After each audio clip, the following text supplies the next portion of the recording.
let it be, let it be, let it be. Whisper words of wisdom, let it be. And when the broken... Okay, so we got to clear some things up here.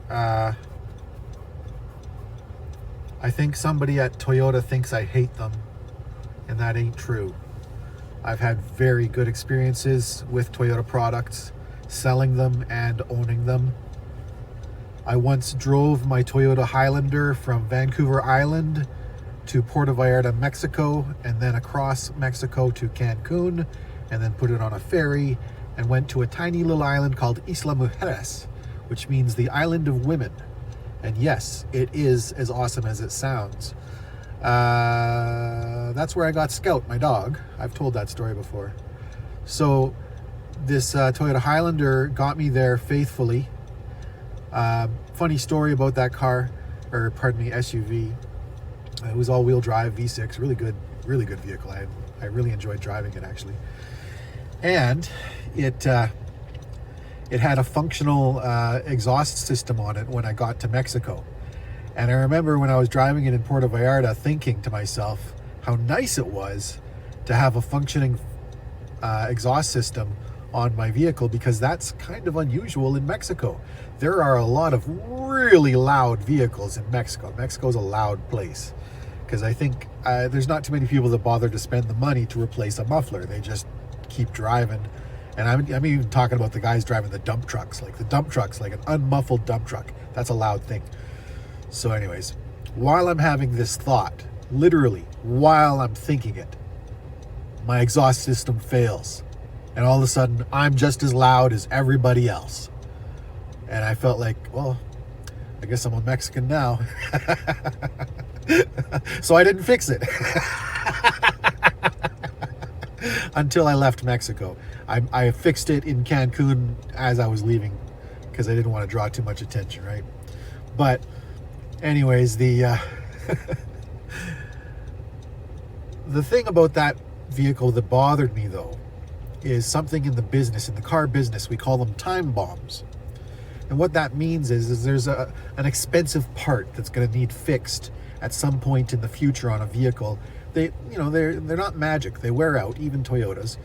And the thing is, the motor on that thing was so bulletproof. It was just going so strong. And then around 275,000 kilometers, which sounds like a lot, but shouldn't be for a Toyota.